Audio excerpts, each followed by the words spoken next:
Hey guys, welcome back to my channel. আশা করি তোমরা সকলে খুব ভালো আছো আর আমিও বিন্দাস আছি। আজকে ভীষণ ভালো লাগছে। আসলে আমরা যারা ভিডিও করি তাদেরকে ক্যামেরাতে দেখে প্রচুর মানুষ ভালোবাসে। সেরকমই আমার একটা ভালোবাসার মানুষ আছে, সে হচ্ছে মঞ্জুশ্রী আন্টি, যে আমাকে ভীষণ ভালোবাসে এবং ভীষণ গাইড করে। এছাড়া আরো অনেকে আছে, চন্দ্রা চক্রবর্তী, তারপরে হচ্ছে জিআই গোয়েন্দা বস না কি যেন একটা চ্যানেলের নাম, ওই বুনুটা, বর্ণালী, তারপরে দেবিকা দি, আরো কারোর কথা যদি আমি ভুলে যাই, তাছাড়া মৌসুমী বলে একটা বুনু আছে, তারপরে আর ভুলে যাচ্ছি, হয়তো কারোর কথা যদি ভুলে যাই তো ক্ষমা চাইছি। যাই হোক, সবাই ভীষণ ভালো, যারা আমাকে প্রতিনিয়ত খোঁজ নেয় যে আমি ভিডিও না দিলে, ঠিক আছে, প্রতিনিয়ত খোঁজ নেয় এবং আমার ভুল হলে যদি কেউ বলে দেয় না, আমার ভীষণ ভালো লাগে। আজকে মঞ্জুশ্রী আন্টি আমার মেসেঞ্জারে মেসেজ করেছিল যে একটা বিষয় নিয়ে, যেখানে আমাকে বলেছিল যে রিনার ভিডিও তুই বানা, তাহলে তোর ভালো ভিউজ হবে। অ্যাকচুয়ালি এই ভিউজের কথা তো অবশ্যই চিন্তা সবাই করে, কিন্তু আমার না, যেখানে খাপে খাপ খাটে না, আমি সেখানে কথা একদমই বলি না। ম্যান্ডি হচ্ছে আমার মেন কন্টেন্ট, যাকে নিয়ে আমি কন্ট্রোভার্সি ওয়ার্ল্ডে এসেছি, অ্যাকচুয়ালি সত্য কথা। কিন্তু ম্যান্ডিকে আমি যতটা বুঝি এবং ম্যান্ডিকে নিয়ে ভিডিও করতে আমার যতটা এনার্জি লাগে, তার কাউকে নিয়ে অতটা এনার্জি লাগে না। আর যেখানে আমার কথা বলাতে সেখানে মতের মিল হবে না ভিউয়ার্সদের সাথে, সেখানে আমি চুপ করেই যাই, শুধু ওয়েট করি সময়ের জন্য। আমি জানি সময় অবশ্যই সময়ের জবাব দেবে, তাই না? ম্যান্ডি একটা ইম্পর্টেন্ট কথা বলেছিল, সময় সময়ের জবাব দেয় অবশ্যই। তো আমি সেই সময়ের জন্য ওয়েট করছি। তো মঞ্জুশ্রী আন্টি আমাকে ভালোর জন্যই বলেছে, কিন্তু আমি না একদমই রিনার ভিডিও করতে আর রণদীপদার ভিডিও করতে একদম ইন্টারেস্ট পাই না, বুঝতে পেরেছো? কারণ হচ্ছে আমার সাথে মতের মিল হয় না। আমার যেন কেমন যেন একটা মনে হয় যে এখনো অবধি যে সমস্ত কিছু হয়তো ভিউজের জন্য খেলা চলছে। কারণ ওই যেদিনকে বাসক পাতা আর ব্যাপারটা তোমাদেরকে বলেছিলাম, সেই দিন থেকে যাই হোক, এখন দেখছি সবাই আমার রাস্তায় হাঁটছে, মানে রিনার দালাল যারা রিনার হয়ে ভিডিও করেছে, বুঝতে পেরেছো, তারা সকলে দেখছি এখন আমার রাস্তায় হাঁটছে। সবাই এখন বলছে যে রিনার ব্যাপারটাকে নিয়ে সাপোর্ট করব না, মানে রিনা রণদীপদার ব্যাপারটা নিয়ে সাপোর্ট করব না, যেটা ভিডিওতে দেখবো সেই হিসেবে বলবো। এবং এটাও বলছে যে কেন এরকম খেলা চলছে, কারণ একজন রিনা যখন ডাকছে তখন হচ্ছে রণদীপদা যাচ্ছে না, রণদীপদা যখন ডাকছে রিনা যাচ্ছে না, মানে কোর্টে হাজির হচ্ছে না। তার মানে হচ্ছে জিনিসটাকে আরো লেন্দি করার চেষ্টা চলছে, তার মানে ভিউজ হবে, তাই না? রিনার তো কোনো প্রয়োজনই ছিল না 19 এপ্রিল বলে এরকম ঠুকুস করে খেলে একটা ভিডিও করার। প্রত্যেকটা ভিডিওতে এই ছেলেকে বিক্রি করে করে বাবা মা দুজনে খাচ্ছে, বুঝতে পেরেছো? আর ব্যাংক ব্যালেন্স ভরছে, আর ভিউয়ার্সরা justice for Randeep, justice for বাচ্চাটার নাম এরকম করে হ্যাশট্যাগ দিয়ে কমেন্ট করছে, বুঝতে পেরেছো? আর ভিডিওর রিচ আপ হচ্ছে। এইগুলো আমি মেনে নিতে পারি না। আমি শুধু 24 এপ্রিল অব্দি দেখবো যে কি ঘটনা ঘটতে চলেছে। আমার যেন খুব মনে হচ্ছে যে ওদের বিবাহ বার্ষিকীতে কিছু একটা ঘটনা, তার আগে কিছু একটা ঘটনা ঘটবে, বুঝতে পেরেছো? তো এটা আমি ওয়েট করে রয়েছি। তাই আমি রিনা রণদীপদারকে নিয়ে ভিডিও করি না, আমার ভালো লাগে না ওই নেকু নেকু রিনার ওই কথা, আর অন্যদিকে ওই রণদীপদার কথা আমার একদমই পছন্দ হয় না, সত্যি কথা বলতে। তার থেকে বাবা ম্যান্ডিকে, মানে ম্যান্ডি যদি নর্মালও ভিডিও দেয় তার মধ্যে কিছু না কিছু ম্যান্ডি ঠুকে যাবে, বুঝতে পেরেছো? ম্যান্ডিকে নিয়ে বললে বেশ ভালো লাগে। আর আমি তো ভিডিওর বহির্ভূত কোনো কথাই বলি না, ভিডিওতে যেটা দেখি সেই বিষয়ে কথা বলি। আর এখন দেখছি সমস্ত কন্ট্রোভার্সি ক্রিয়েটাররা সগর্বে বলছে যে আমরা ভিডিও যাই দেখবো তাই বলবো, কাউকে সাপোর্ট করবো না। অ্যাকচুয়ালি তো আমি কন্ট্রোভার্সি যেটা করি সেটা হচ্ছে কারণ পা চাটা তো নয়, আমি যেটা খারাপ দেখি সেটাই ভালো দেখার জন্য তো ভিউয়ার্সরা আছে, যেটা খারাপ দেখবো সেইটাই ভিউয়ার্সদের সামনে তুলে ধরবো, তাই না? তাতে কি হবে, ছোট ছোট যে সমস্ত ক্রিয়েটররা আছে তারা এগিয়ে যেতে পারবে। ঠিক বললাম তো? যাই হোক, রিনা রণদীপদাকে নিয়ে আমি কেন ভিডিও করি না আমি তোমাদেরকে বলে দিলাম। আর হ্যাঁ, 24 এপ্রিল ওদের বিবাহ বার্ষিকী, তার আগে কিছু একটা ঘটনা ঘটবেই। আর তাছাড়া যদি সেটাও না ঘটে তাহলে এই বিষয়টাকে আরো লেন্দি করবে, বুঝতে পেরেছো? তাহলে যত সময় যাবে তত এরা ইনকামটা করতে পারবে আর ছেলেকে ঠুকে ঠুকে ভিউজ নিতে পারবে। কি বলতো, বাচ্চাটার ভবিষ্যৎ পুরো চচ্চড়ি, পুরো চচ্চড়ি। বাচ্চাটা তো একে তো ওই মোবাইল অ্যাডিক্টেড হয়ে গেছে, দ্বিতীয়ত হচ্ছে গিফটের লোভী হয়ে গেছে, তৃতীয়ত হচ্ছে পড়াশোনা গোল্লায়। একটা বাবা মা যেভাবে কেয়ার করতে পারে একটা বাচ্চাকে, সেটা ঠাকুমা, দাদু, দিদা, তারপরে মামা বাড়ির দাদু কেউ করতে পারে না, কেউ না। যেটা মা বাবা করতে পারে। আর বাবার তো মন সবসময় ভিউজ কিভাবে ইনকাম করবে, স্ক্রিপ্টটা কিভাবে লিখবে, আর ওদিকে মার চিন্তা ভাবনা হলো কিভাবে ঠুকে ঠুকে ঠুকে ঠুকে খেলা করা যায়। আর যাই হোক, রিনা রণদীপদার ব্যাপারটা বললাম। এবার আসছে হচ্ছে আমাদের হিয়ারানি। হিয়ারানি মডেল সেজেছে। এই জায়ের নামে অনেক কথা বলেছিল না, আমার অ্যাকচুয়ালি কেন জানি মনে হয় এই যাকে আমার ভীষণ ভালো লাগে। এর মধ্যে একটা লক্ষ্মীশ্রী ভাব আছে, আর যাটা একটু ভোলা ভালা টাইপের, সেই জন্যে এর অপমান সহ্য করার পরেও হয়তো বা এসেছে, তাই না? তো আমার যেটা মনে হয়, যাই হোক, আমার মনে হওয়াটা তো সব সময় খাটে না। তবে হিয়া ম্যাডাম যে শাড়ির বিজনেসটা করছে, সেখানে সে বলেই দিয়েছে যে এই আমার বিজনেসের শাড়ির থেকে, তারপরে বলছে না না আমার মানে কি, আমার বরের মানে আমাদের। সত্যি কথাটা না খুব তাড়াতাড়ি বেরিয়ে যায়। যেমন বাচ্চাটাকে ওষুধ খাওয়ানোর সময় বলছিল যে 6 মাস ওষুধ দিয়েছে, বলছে না 4 মাস পরে আবার যেতে বলেছে, তারপরে আরো প্রসেস চলবে।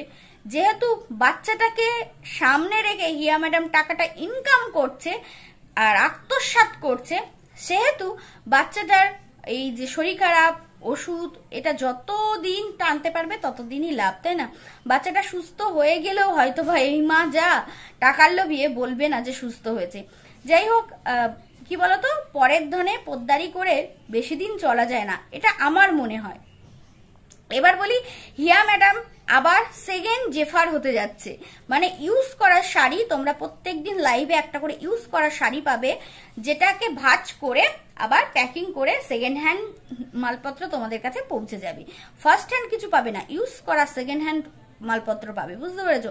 কারণ লাইভ যেটা করছে সেটা স্টিকারটা সে তুলবে না তো, কারণ বলেই দিল যে অনেক সযত্নে পড়েছি, স্টিকারটাও তোলেনি, আবার এইভাবে পাট পাট করে ওটাকেই রেখে দেবে, বুঝতে পেরেছো? কোনো প্রয়োজন আছে যে যে শাড়িটা পরে লাইভ করছে সেই শাড়িটাকেই আবার প্যাকিং করে রেখে দেওয়ার? একটা করে শাড়ি রাখুক, আর লাইভ করার তো কিছু দরকার নেই, নর্মাল শাড়ি পরে আমরা লাইভ করতেই পারি। এবং সেই প্রচুর প্রচুর গ্রুপ আছে, ফেসবুকে বলো প্রচুর গ্রুপ আছে যেখানে এরকম অনলাইন বিজনেস করে, তারা কিন্তু ওই ড্রেসটাই পরে না, আর যদিও পরে সেটাকে আর প্যাকিং করে দেওয়ার ধান্দা করে না। আর যদিও করে, এই হিয়া ম্যাডামের মতো স্টিকার শুধু আবার বলছে যে এটা আবার অনেক সযত্নে পড়ছি। তো বর ভোটের ডিউটি করতে গেছে, ওখান থেকে নাকি ফোন করে বলছে যে একটা তুমি শাড়ি চুজ করে পরে নাও তো, নিয়ে কভার ছবি দিতে হবে, কারণ আলাদা চ্যানেল খুলবে, বুঝতে পেরেছো? আলাদা চ্যানেল খুলে সেখানে কভার ছবি দিয়ে সেখানে লাইভে আসবে, বোধহয় এটাই করবে। যাকে যে শাড়িটা দিয়েছে সেই শাড়িটাও বোধহয় জায়ের কাছ থেকে খুলে নেবে, বুঝতে পেরেছো? তো ওর থেকে ওর যাকেই বেশি সুন্দর লাগছিল। আর যাই বলো না, অনেকটা সুন্দর লাগে, নর্মাল মানে লক্ষ্মীশ্রীর মতো লাগে ওর যাকে, আমার জানি না কেন আমার লাগে। যদিও আমি ওর ভিডিও দেখি না, কিন্তু মাঝে মধ্যে শর্ট ভিডিওগুলো দেখি তো বেশ ভালো লাগে এবং ভোলা ভালা মতো মনে হয় আমার। আর যেটা বলছিলাম, ও প্রত্যেকদিন লাইভ করবে এবং সেজে গুজে, ভাবো একদিকে সে ব্লগিং চ্যানেল চালাবে, একদিকে সে রান্নার ভিডিও সেকেন্ড চ্যানেল চালাবে, আবার এই চ্যানেল নতুন যে চ্যানেল খুলবে সেটা একটা লাইভ করবে প্রত্যেকদিন সেজে গুজে। ও পারবে? তার উপরে আছে অসুস্থ বাচ্চাটা, আর পড়াশুনো, তারপর নিজের আবার পড়াশুনো, সেটাও তো করতে হবে, আবার এডিট করতে হবে, সংসারের কাজকর্ম। একদিকে বলছে যে একটু যদি নিয়ম মাফে কাজ করা যায় তাহলে তাড়াতাড়ি হয়ে যায়, তো সেই জন্য তাড়াতাড়ি করে এডিট করে তারপরে রান্নায় এসেছি। ওই যে রান্নার কথা আমি বলি না, আমার ম্যাক্সিমাম টাইমে বলি যে এত বেলা হয়ে যায় কেন, আগে তো খাওয়ার ব্যবস্থা করবে মানুষ, তাই না? রাত্রিবেলাটা নাকি ও ফ্রি থাকে, সেই সময়টা এডিট করে নেবে না। কন্ট্রোভার্সি ক্রিয়েটারদের ভিডিও দেখতে ছুটবে, কে কার নামে কি বললো সেগুলো ছুটবে, ভাবো তো। সেই সময় এডিট করে নিতে পারে, বাচ্চাটাকে পড়াবে সেই সময় এডিট করে না। আবার আর একটা বিজনেস, কিসের এত পয়সা লাগে? হ্যাঁ হিয়া, কিসের পয়সা লাগে? অ্যাকচুয়ালি এটা করেছে শুধুমাত্র কালো টাকাকে সাদা করার ফন্দি। আর কতদিন এই জিনিসটা কন্টিনিউ করে সেটাও তোমরা দেখো। প্রত্যেকদিন সম্ভব এই গরমে?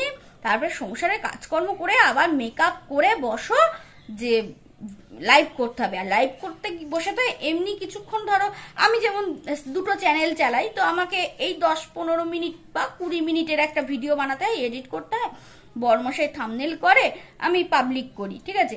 এই হলো ভিডিও করা। আর সেখানে প্রায় 1-1.5 ঘন্টা ধরে প্রত্যেকদিন নন স্টপ বকে বকে বকে বকে শাড়ি দেখানো, তার কোয়ালিটি বলা, তার কালার বলা, তার দাম বলা, মানে কন্টিনিউ বকা। ওটা সম্ভব? কখনো সম্ভব? পরের দিন উঠে আবার ভিডিও করতে হবে, কারণ এরা প্রত্যেকদিন তো ভিডিও দেবেই, আর এদের স্টক ভিডিও থাকে না।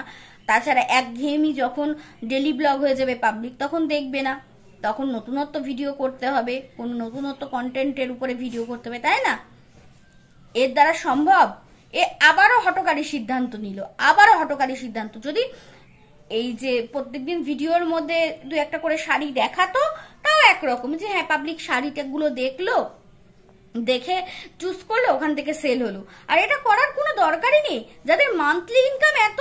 হ্যাঁ, আমাদের মতো, মানে আমার কথাই আমি বলছি, আমার তো প্রত্যেক মাসে পেমেন্ট আসে না, 3-4 মাস অন্তর, তাও আমি কিন্তু চেষ্টা চালিয়ে যাচ্ছি। আর তাছাড়া আমার ক্ষেত্রে মানা যায় যে আমি আদার্স কোনো ইনকামের সোর্স করব, কিন্তু এর ক্ষেত্রে তো কখনোই মানে মানাই যায় না যে এই আদার্স কোনো ইনকামের সোর্স করবে, কারণ এর তো ইউটিউব থেকে ভালো ইনকাম, তাহলে এর তো কোনো প্রয়োজনই নেই। ভাবো, ওই যে বলে না, এ জগতে হায় সেই বেশি চাই যার আছে বুড়ি বুড়ি, একদম তাই। এর এতটাই লোভ। একটা বাচ্চা অসুস্থ, যার একটা অসুস্থ বাচ্চা যার, সে কি করে এত বড় বড় রিস্ক নিতে পারে মানে ভাবা যায় না। আবার খামার বাড়িতে সে আবার ওখানে রান্নার ভিডিও করবে বলে ওখানেও আবার প্ল্যান প্রোগ্রাম করে এসেছে। আবার এরপর আবার ভোটে দাঁড়িয়েছিল, আবার ভোটের খাটনি খাটতে গেছে, বুঝতে পেরেছো? এই কত দিকে সামলাবে? তোমরাও দেখো এ কিরকম নাকানি চুবানি খায়, তোমরাও ওয়েট করো, দেখো কতদিন চালাতে পারে এ বিষয়টা। তো যাই হোক, মঞ্জুশ্রী আন্টি আমাকে বলেছিল, যেহেতু আমি আন্টিকে মেসেজ করে দিয়েছিলাম, তবুও তোমাদেরকে সামনে বললাম যে আমি কেন রিনা রণদীপ দাকে নিয়ে ভিডিও করি না, আমার ভালো লাগে না। কারণ ওদের বিষয়টা কেমন যেন একটা ঘোটালা মতো। ওদের পাশে যারা যারা ছিল দেখো সবাই সরে গেছে, সবাই সরে গেছে, বুঝতে পেরেছো? তো চলো, ভিডিওটা এখানেই শেষ করছি। যদি ভালো লাগে অবশ্যই একটা লাইক করো, আর চ্যানেলে নতুন হলে অবশ্যই চ্যানেলটা সাবস্ক্রাইব করে দিও। আর হ্যাঁ, স্বপ্ননীর ওই দিদিটা আমার ফোন নাম্বার চেয়েছে, আমি ইউটিউবে তো এইভাবে ফোন নাম্বার দিতে পারবো না, তাই আমি তাকে বলেছিলাম আমার ফেসবুক আইডিতে মেসেঞ্জারে আমাকে মেসেজ করতে, আমি ওখানে নাম্বারটা দিয়ে দেবো, ঠিক আছে? হয়তো দিদির কোনো কথা থাকতে পারে, আমার ফোন নাম্বার 2-3 দিন ধরে চাইছি, আমি বলছি, বুঝতে পারছে না। রুম্পা চ্যাটার্জি লিখবে, ব্র্যাকেটে মাই লাইফ স্টোরি ব্লগ দেবে, দেখবে আমার সবুজ শাড়ি পরা, মানে এই যে চ্যানেলের লোগো, এই যে ছবিটা, এই ছবিটাই দেওয়া আছে আমার ফেসবুক আইডিতে। ওখানে তুমি হচ্ছে আমাকে ফ্রেন্ড রিকোয়েস্ট পাঠিও, আমি অ্যাকসেপ্ট করে নেবো। ওখানে মেসেঞ্জারে তোমার সাথে আমার কথা হবে, ঠিক আছে? কারণ ইউটিউবে এইভাবে তো আমার নাম্বার দিতে পারি না। তো দিদিটা বারবার বলছিল, তোমরা যারা ওই দিদির ভিডিও দেখো অবশ্যই দিদিটাকে গিয়ে কমেন্ট করো, দিদির হয়তো কোনো প্রয়োজন আছে বা দরকার আছে আমার সাথে, তো দিদিটা বুঝতে পারছে না হয়তো, তো তোমরা একটু দিদিকে গিয়ে বলো, ঠিক আছে? ভিডিওটা এখানেই শেষ করছি, টাটা।